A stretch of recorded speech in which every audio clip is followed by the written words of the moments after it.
sort of rode all the way back to on tar, back to Medina, and then we got into the off road and into the dirt. So Medina is a pretty cool spot. It's where all the mountain biking gets done. You see our route, managed to follow the Styx River for a bit, and so that got through. I think this is where we went to the big Huon Pine area as well. We made our way to the township of Huon eventually, and down here we had lunch there. We got a bit sidetracked. That was my fault. Down here we sort of headed out of Huonville, and I'd realised that I'd completely misread the GPX file. You can see the cool track that we did heading into Hobart. Went over the top of the hill just to the south of Mount Wellington, and it was a great ride. Fast, windy, well, not that fast, but yeah, windy roads. Pretty cool.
rest day on day 7, and then on day 8 we headed down to Cockle Creek, all the way from Hobart, and to be honest, is probably the pick of the days in terms of the adventure level of the riding. It's really lots of challenge, and yeah, just really lots of fun. Like I say, yeah, heaps of challenge. We got turned around down here, as you can see, headed back out, made all the way down to Cockle Creek. Rode into Cockle Creek. It was heaps of fun. We didn't quite ride to the end of the road, but we did walk out there, and the water down there was just amazing. Beautiful clear skies. Yeah, it was just heaps of fun. And then we took a slightly different route back to Hobart, but by the time we got up around this area, Geeveston, we were just had it. Everybody was pretty smashed from the riding, so we did quite a bit of the tar to get us back into Hobart, ending up sort of on the motorway. But yeah, just a fantastic day's riding. One of the sections, I reckon, of the Hobart ride that I would go back and redo, because it was just such good fun. There were parts of it too that this turnaround in particular, I reckon we could have got out of there, just didn't quite go far enough. But you'll see some of that on the video. All right.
So, Rib and I have come down this track here, and it goes up.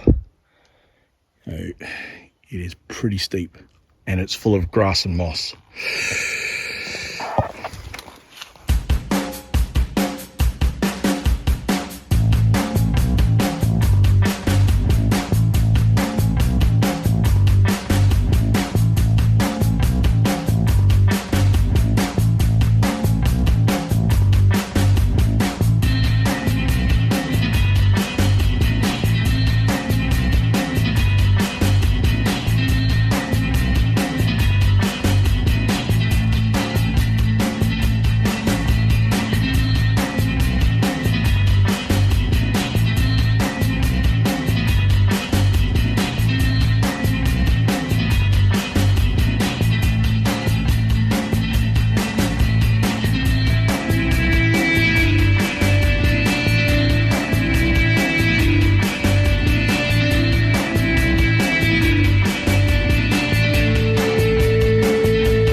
This is Cockle Creek. It's the last stop on the road south out of Hobart. The road ends about a K down there.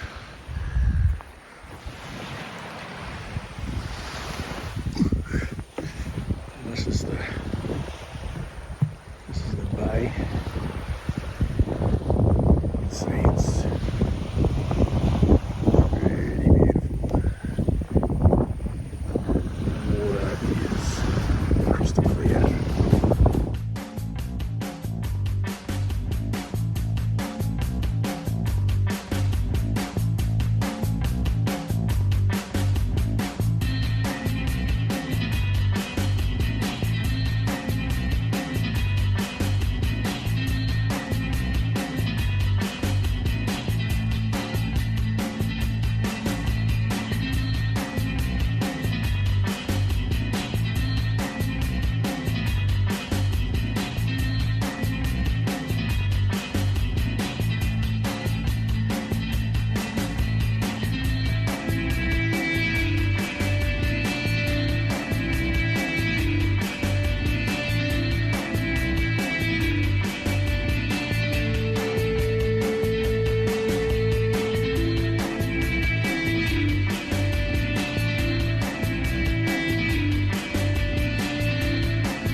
day 9 on the bikes, and we were leaving Hobart. Stayed on the tar for a fair bit over to Calavai, and then we went headed south. So we were sort of on the way to Port Arthur, and it was a good mix probably of tar and gravel most of the day. I think from memory, a lot of this through here from Hobart, a lot of that first day was just a lot of tar, and from memory, a lot of road work, so I didn't film that. And then over here we turned south. We stayed again quite a bit on the tar, but there's a gap through here which is sort of a bit further south, the Eagle Hawk Neck, which is kind of interesting, but it was pretty much all tar down through here. And we went down, all the way to Port Arthur. We had lunch, I think just north of Port Arthur, somewhere up here. Anyway, on the way back from Port Arthur, we dropped into this national park here, and it was packed with campers, sort of people enjoying, I guess the February last of the good weather maybe, but it was kind of cool to have a look at, what Tasmanians do when they're bush camping. So that was through into the Tasmanian National Park. Weather was pretty foul down south, and we didn't stay long. Sort of got back on and headed back north along the same route, and we were on our way to just north of Orford, a place called, I think, the East Coaster. Was a sort of a resort place, famous for its the East Coaster, Tasmania. That's where we stayed. And there was a lot of oysters eaten that night.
day 10, and this is our route from Orford up to Scamander. We had 2 nights in Scamander.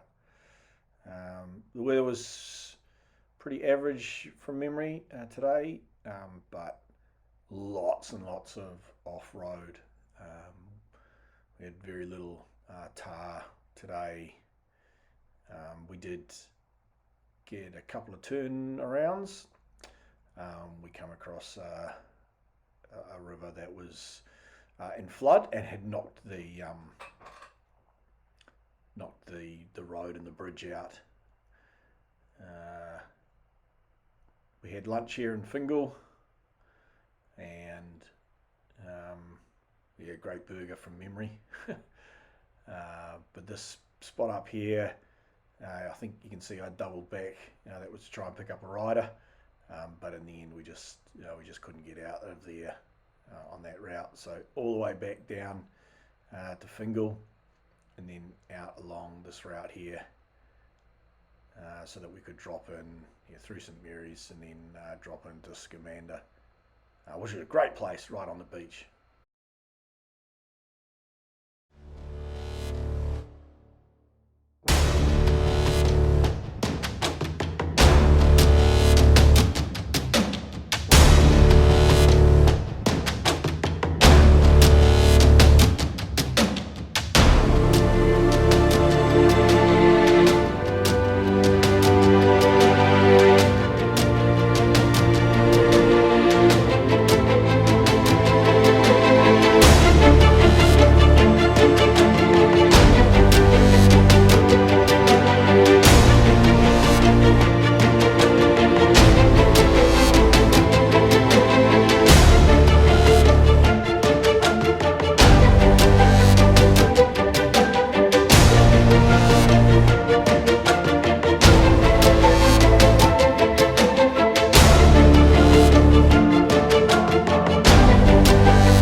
Second to last day of our riding, we're staying at Scamander.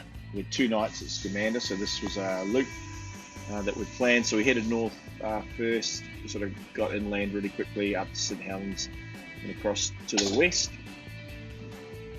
I had actually not managed to record this first section through here to the north, which meant that my actual ride looked more like, so that was the actual ride through. This is what I managed to record starting over here. Just want to show that because we had some problems back over near the end of the day. But this, great riding. We stopped just out here, just to the southeast of Launceston for lunch.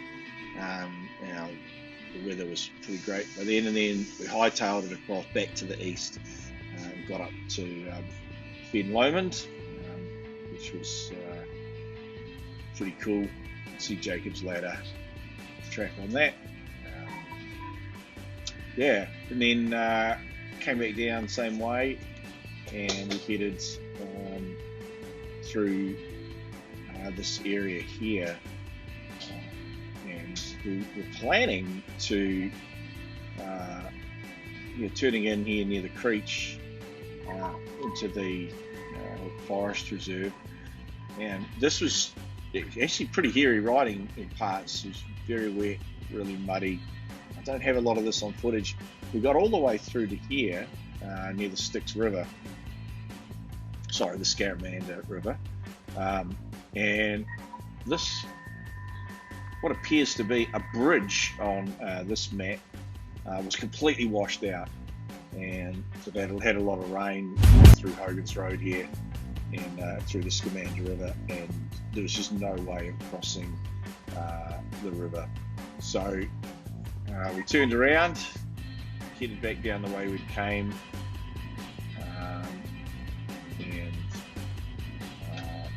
yeah, came back. We were going to travel all the way back through here and into Scamander, but ended up with no option really other than to get back on the tar and approach Scamander in the same way we had the day before.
Up and along through the forest.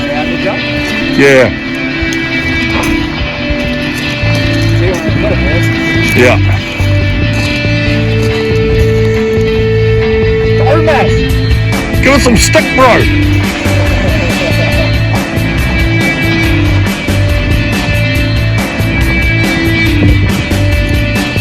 He'll be gutted he couldn't get his drone out.